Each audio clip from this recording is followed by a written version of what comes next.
Hey everyone, and welcome back to my channel. My name is Josh, and this is your fourth stimulus package and news update.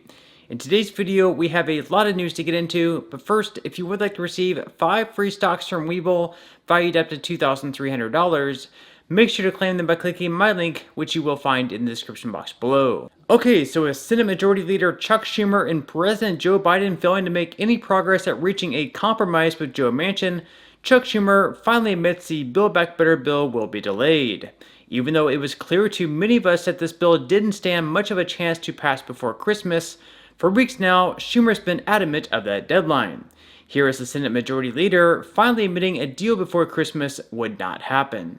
Mr. President, Senate Democrats are working to pass Build Back Better and send it to the President's desk as soon as possible so we can strengthen the middle class, create opportunity in the 21st century, and fight the climate crisis.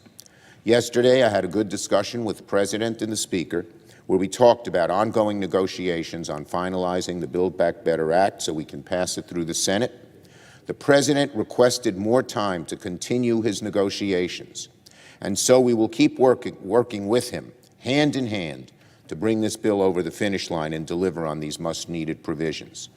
At its core, Build Back Better is about making the greatest investment in the American people that we have seen in generations. It's about building new ladders to help people climb into the middle class and providing them stability to thrive in the middle class once they get there.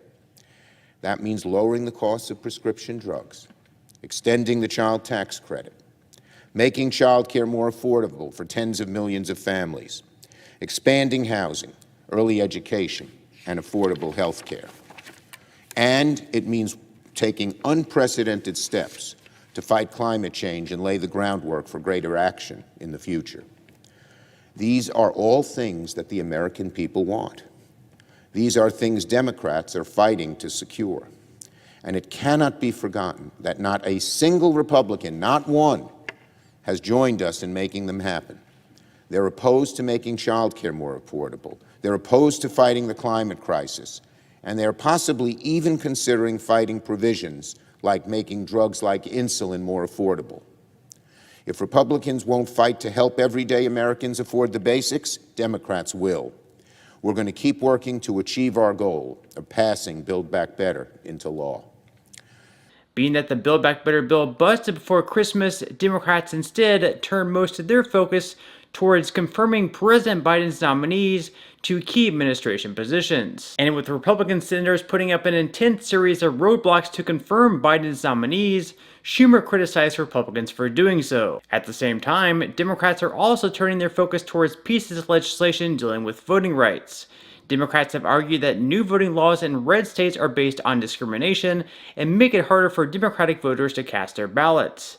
In a tweet, Chuck Schumer said, GOP state legislatures are passing the most egregious restrictions on voting rights we've seen since segregation. We are working to respond to these attacks by passing legislation to protect the right to vote. The fight to protect voting rights is far from over in the Senate. Back in the summer, Mitch McConnell was asked about one of the Democrats' voter rights bills, the John Lewis Act, and if he would be open to supporting it. In response, he said it was unnecessary. Leader McConnell, would you be open to supporting the John Lewis voting rights bill that Manchin and Murkowski have backed as an alternative to S1? Well, as the majority leader said, the voting rights bill is intact. The law extends well into the future. What this rewrite of it does is grant to the Justice Department almost total ability to determine the voting systems of every state in America, which they're trying to do directly through H.R. 1. They would try to achieve indirectly through this rewrite of the Voting Rights Act. The Supreme Court did not strike down the Voting Rights Act. It's still the law. What they struck down was the pre-clearance part of it that applied only to the southern part of the United States because the Supreme Court concluded the conditions that existed in 1965 no longer existed. So there's no threat to the voting rights law. It's against the law to discriminate in voting on the basis of race already, and so I think it's unnecessary. McConnell says the current system has no discrimination in it, so therefore this bill is unnecessary. Regardless, Senator Schumer wants to push this bill through, with the only problem being the way the Senate is set up. They would need at least 10 Republicans to get on board. At the moment, for those of us counting, there are 0 Republicans on board. Therefore, in an attempt to push these voter rights bills through the Senate without any Republican support, Democratic leaders have urged Joe Manchin and Kyrsten Sinema to nix the filibuster. What this would do is allow Democrats or Republicans to pass any bill through with just a simple majority rather than needing 60 votes. The bad news for Democratic leaders is neither Manchin nor Sinema are for getting rid of the filibuster. And that's why some Democrats, such as Maggie Hassan, are saying that our beloved democracy is under attack and we need to change the voting laws, even if that means no longer having bipartisanship in the Senate. This great democracy of ours depends on the existence of a free and fair casting and tallying of the votes, and the public's acceptance of that result. That's the prerequisite for a functioning democracy. And every other piece of our society, from our economy to our national security, depends on it. Without free, fair, and impartially administered elections, the United States of America as we know it would not exist. Yet right now, our beloved democracy is under attack. In states around the country, partisan lawmakers are proposing to ignore properly cast votes, essentially trying to throw out the votes and silence the voices of those with whom they disagree. These partisans are more concerned about losing power than protecting the rights of citizens and preserving the foundation of our country. And here in Washington, a set of arcane Senate rules are being used as an excuse not to act. This cannot stand. We must change the rules to allow a simple majority of this body, as our founders intended, to pass laws that will protect the right to vote and protect American democracy. In states across the country, partisan politicians are calling into question the sacred American right to free, fair, and impartially administered elections. These politicians are trying to reject the will of the people, trying to interfere with elections, and yes, overturn results. Yesterday, President Joe Biden gave a commencement speech at South Carolina HBCU, where he also pushed for voting rights legislation and also threw some shade towards former President Donald Trump. We've supported Democrats fighting for voting rights bills since day one of our administration, making sure that we have unanimous support among Democrats in the Senate, which we do. But each and every time it gets to be brought up, that other team blocks the ability even to start to discuss it. That other team.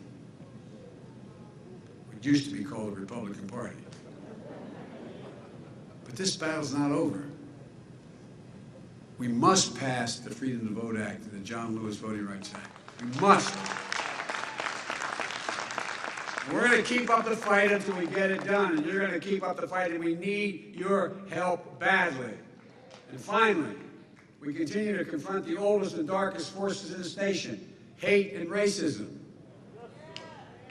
You know, there's a through line from Owensboro massacre that happened 53 years ago that killed 3 students for whom this very area, this very arena is named, to darkness that pierced the grace of Mother Emanuel Church in Charleston, which I visited right afterwards 6 years ago, to the torches, those you ever think you'd see in the modern times, people coming out of the fields down in in Charlotte, Virginia, Charlottesville, Virginia, carrying torches and Nazi banners, screeching most anti-Semitic and anti-black rhetoric in history.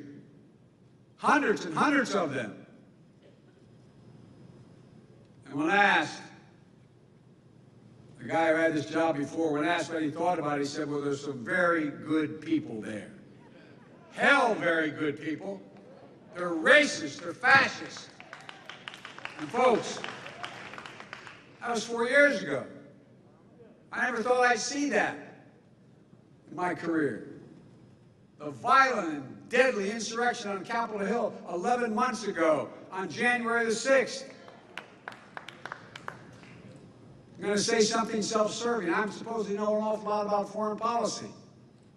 I've known every major world leader in the last 40 years. I've spoken to over 140 heads of state since I've become president. You know what they'll ask me? Is America going to be all right? What about democracy in America? Did you ever think you'd be asked that question?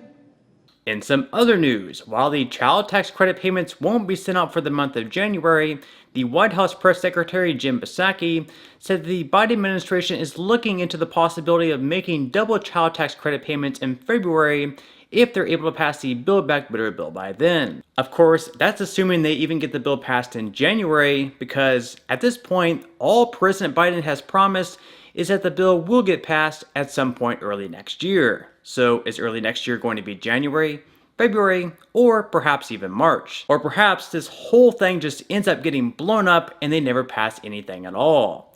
For Republicans, this would be a dream scenario. Here is Republican Senator Rick Scott saying he wished Biden and other Democrats would just stop and think about what they're doing. I wish Joe Biden and the Democrats would stop and think about what they're doing to a typical family. If you look at it right now, there's so many families in our country that always struggle. They struggle to make ends meet. And this year, they've seen their gas prices go up. They've seen their food prices go up. They've seen their rent go up. So what he's doing is, for families that are struggling to make ends meet, he's made it way worse. We saw the highest inflation numbers with 39 years. And it's impacting people like what my mom lived through. She had to make a choice. She had enough money for gas, or did she have enough money to feed 5 kids? And that's what's going on all across our country. And then we see that in this reckless spending bill, they're going to cut charity care for our hospitals, our safety net hospitals in red states like Florida. I mean, think about what the Democrats are doing. They're going to cut health care to the poorest families in this country intentionally. How could they do that? Then in their bill, they want to reduce your opportunities for child care and significantly increase the cost of your child care. So I wish the Democrats would slow down and start thinking about how are they impacting families around this country. If you're on a fixed income, I don't know how you're making ends meet when you see this significant inflation that's going on. With Joe Manchin running most of the Democratic agenda, progressive Democrats are in complete rage. They believed and were promised by President Biden that if they passed the bipartisan infrastructure bill, in return, the Build Back Better bill would pass in a swift manner as well.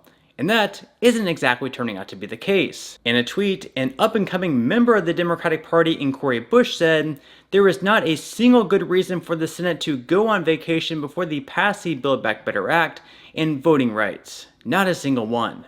Deliver for the people." But that looks like what is exactly about to happen. They're going to go home for recess without passing the Build Back Better Act or any of these voting right bills. But on that note, I'm going to go ahead and wrap up this video. Again, if you would like to receive 5 free stocks from Webull, make sure to quickly claim them by clicking my link in the description box below. To receive the first free stock, you will need to fully open an account. Then, to receive the 4 other free stocks, which will be valued up to $2,000, you'll need to make a qualifying deposit of at least $1. And even if you aren't all that interested in investing or continuing to invest at this point in time, you can always sell the free stocks that you receive and transfer that money, however much those stocks are worth, right back to your bank account. So free stocks or free money is completely up to you. So once again, I do hope that everyone has a great and safe rest of their day. And if you did enjoy the content in today's video and you would like to see more like it, I would greatly appreciate it if you would give this video a like, a big thumbs up. That does just definitely help out with the YouTube algorithm. And until next time, as always, I'll see you in the next video.